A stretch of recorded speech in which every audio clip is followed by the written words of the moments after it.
So hello friends, इस video में हम डिस्कस करेंगे कर्क राशि के गोचर के बारे में। 17 से 31 अक्टूबर के बीच में जब सूर्य जो है तीसरे भाव को छोड़ के चतुर्थ भाव में चले गया होगा अपने नीच की राशि में। और ये 17 तारीख की कुंडली है, 17 अक्टूबर की। वैसे तो हम 17 से 31 के बारे में डिस्कस करेंगे। तो यहाँ पे आप देखेंगे कि चंद्रमा और केतु एक साथ बैठे होंगे 17 तारीख को। शुक्र जो है तीसरे घर में, चौथे घर में। तीन प्लैनेट्स है, राहु आपके अष्टम भाव में, शनि नवम भाव में, और गुरु 17 तारीख तक आपके 12वें भाव में रहेंगे कर्क राशि के। और 18 को आ जाएंगे, राहु गुरु का गोचर होगा, वो हो जाएगा कर्क राशि के लग्न में। देखिए बहुत इम्पॉर्टेंट महीना है, क्योंकि ये जो महीना शुरू होगा 18 स्पेसिफिकली 18 तारीख से, जब तक, क्योंकि 2 महीने के लिए लगभग 5-6 दिसंबर तक जो गुरु है उसका गोचर कर्क राशि में हो रहा है। उसके बाद फिर वो वक्री होके मिथुन में चले जाएगा। तो ये बहुत बड़े चेंजेस ला सकता है। ये अक्रॉस द राशि, जिनकी कोई भी लग्न, कोई भी राशि हो, सब राशियों में लाएगा।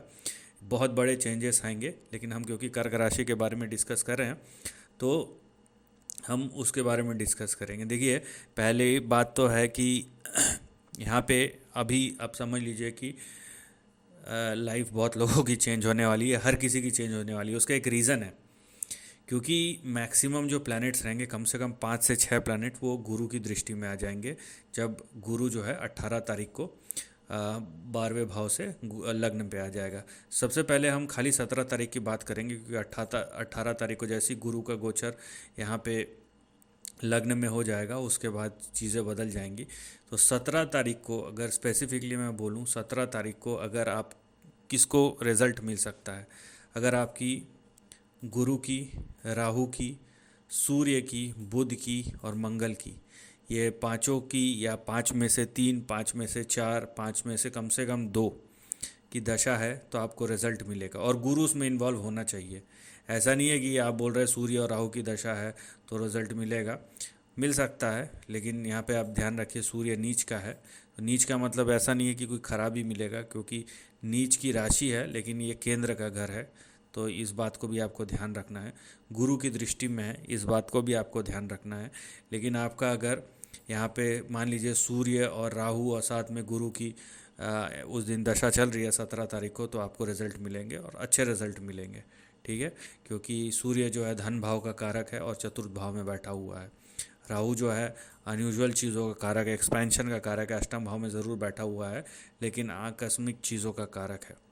ठीक है, हम खराब अच्छे की बात नहीं करूँगा, वो डिटेल में जाना पड़ेगा। ओवरऑल जो मैं बता रहा हूँ किसके साथ आपको यहाँ पे रिज़ल्ट मिल सकता है। तो अगर आपकी मंगल, बुध, सूर्य, राहु और जुपिटर, इन पांचों में से किसी दो की ही भी दशा हो, लेकिन उसमें गुरु इन्वॉल्व होना चाहिए, तो 17 तारीख को आपको इसके रिज़ल्ट मिलेंगे। अब आ जाते हैं हम 18 तारीख को। देखिए 18 तारीख के से 31 तारीख का मैं बात करूं, लेकिन उस बीच में आप ध्यान रखिए, यहाँ पे बुध और मंगल जो है ये अक्टूबर के आखिरी में ये पंचम भाव में चले जाएंगे। बुध जो है 24 अक्टूबर को चौथा घर छोड़ के 5वें घर में आ जाएगा, और मंगल जो है 27 अक्टूबर को अपने स्वयं की राशि में आ जाएगा। तो इस बात को आपको ध्यान रखना है। अब हम क्या करेंगे, अब हम 18 तारीख के हिसाब से यहाँ पे देखिए, अब ये आ गया गुरु आपके लग्न में, कर्क राशि, कर्क लग्न के लग्न में आ गया है। अब देखिए क्या होगा। तो यहाँ से सबसे ज़रूरी है, यहाँ से आप बोलेंगे भाई साहब यहाँ से तो दृष्टि जा ही नहीं रही है कहीं पे भी, ना शुक्र पे जा रहा है, ना केतु पे जा रहा है, ना राहु पे जा रहा है, ना चंद्रमा पे। देखिए चंद्रमा जब अभी 18 तारीख के बाद चंद्रमा जब मान लीजिए पंचम भाव में आएगा, सप्तम भाव में आएगा या नवम भाव में आएगा, तब गुरु की दृष्टि में आएगा, तब उसके रिजल्ट मिलेंगे।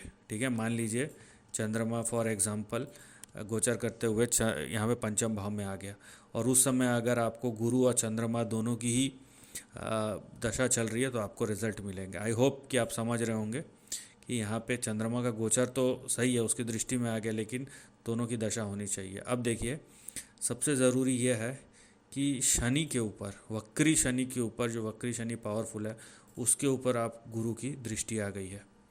तो जब यहाँ पे देखिए, तो बीच में ऐसा कोई अचानक से इवेंट नहीं होने वाला है, लेकिन अगर आपको गुरु और शनि की दशा चल रही है, ठीक है, और उसमें क्योंकि शनि आपका नवम भाव में बैठा हुआ है, आपके सप्तम भाव का लॉर्ड है, और यहाँ पे जब आपके भाग्य भाव में बैठा हुआ है, गुरु की राशि में बैठा हुआ है, गुरु उच्च का होकर देख भी रहा है, और साथ ही में 18 तारीख से 30-31 तारीख तक अगर आपको शनि में गुरु की दशा है तो आपको यहाँ पे बड़े रिजल्ट मिलेंगे। यहाँ पे 7th हाउस के भी रिजल्ट मिल सकते हैं क्योंकि 7th हाउस का लॉर्ड है, ठीक है, और केंद्र का होकर त्रिकोण में बैठा है, तो यहाँ पे शनि जिस घर में बैठता है उस घर को स्ट्रॉन्ग करता है, और गुरु जिस घर को देखता है उस घर को स्ट्रॉन्ग करता है।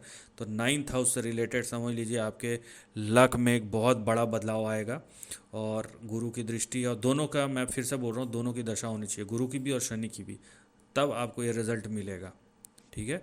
तो यहाँ पे आप देखिए कि एक, और शनि और गुरु जब बड़े प्लैनेट होता है ना तो इम्पैक्ट भी बहुत बड़ा होता है, चाहे वो धन से रिलेटेड हो, क्योंकि आपका यहाँ पे कर्क वालों का 9th हाउस जब एक्टिव हो जाएगा तो भाग्य एक्टिव हो गया, भाग्य एक्टिव हो गया तो अब उससे पैसा आना हो, फेम आना हो, आपका शादी का कोई भी डेवलपमेंट होना हो, वो बहुत इम्पैक्टफुल होगा। मैं पॉजिटिव वे में ही बोल रहा हूँ, ठीक है। तो उस बीच में यहाँ पे जो सबसे बड़ा चीज़ होगा कि गुरु और शनि का यहाँ पे योग बन जाएगा 18 तारीख के बाद, और इसके आपको रिजल्ट मिलेंगे ही मिलेंगे। ये बात आप ध्यान में रखिए कि शनि और गुरु की दशा है अगर 18 से 31 थे तो बहुत इम्पैक्टफुल रिजल्ट मिलने वाले हैं, और 90% अच्छे ही रिजल्ट होंगे, ठीक है। अब हम बात करेंगे उस बीच में ऐसा कुछ और अलग से रिजल्ट नहीं मिलेगा। मैं कोशिश करता हूँ कि आपको किस दशा की किस प्लैनेट की का रिज़ल्ट मिल सकता है, बाकी आप अपनी दशाएं देख लीजिए, ठीक है। अब देखिए, अब हम बात करेंगे 24 तारीख की, क्योंकि 24 तारीख को, क्योंकि उस बीच में शनि और गुरु छोड़ के वही सबसे ज़्यादा रिजल्ट दे सकते हैं। और हाँ, जब जब भी शनि गुरु चंद्रमा जो है गुरु की दृष्टि में आएगा और चंद्रमा गुरु की आपकी दशा चल रही होगी तो वो भी मिलेगा।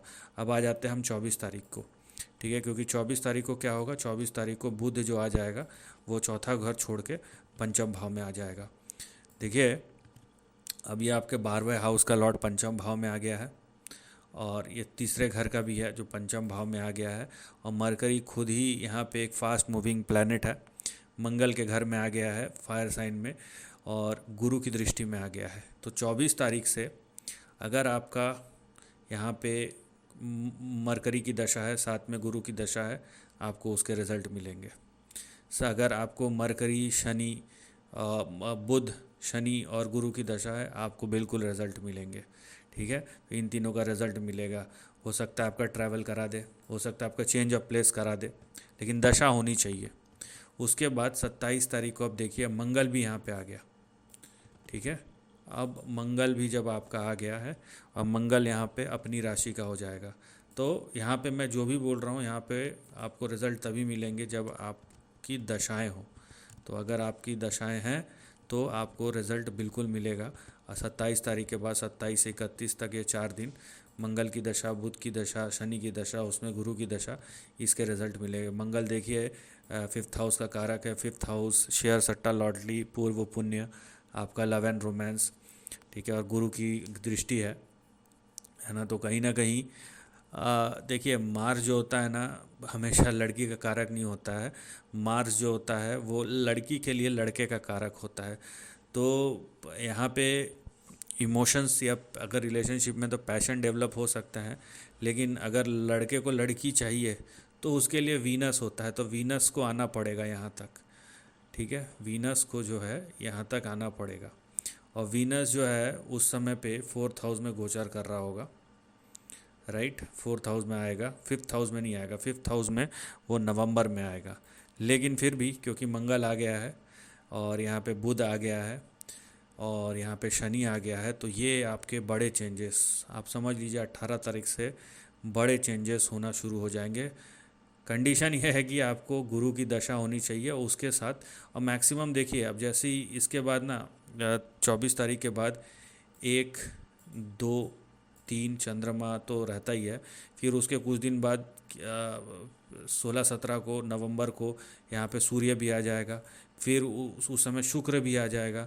तो नवंबर आते आते एक महीना अगर और आप जोड़ लेते हैं 15 नवंबर या 20 नवंबर तक, तो यहाँ पे 4 प्लैनेट आ जाएंगे गुरु की दृष्टि में।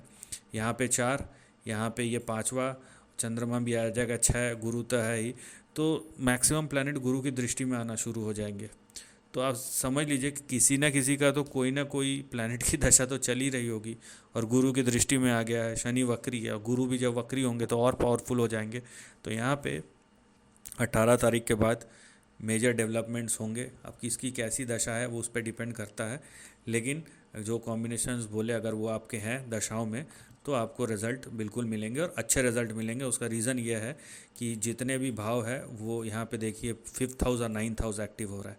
तो 5th हाउस और 5th हाउस मतलब आपका पूर्व पुण्य, और 9th हाउस आपका भाग्य, और दोनों पे ही जब गुरु की दृष्टि हो, दोनों को ही गुरु देख रहा हो, उच्च का हो के एक्टिव हो, तो यहाँ पे आपको मैक्सिमम अच्छे रिज़ल्ट मिलेंगे, अनलेस कि आपके कॉम्बिनेशंस इतने ख़राब है या आपके पूर्व पुण्य की जगह पूर्व पाप भरे हुए हैं, तो वो दूसरा कंडीशन है।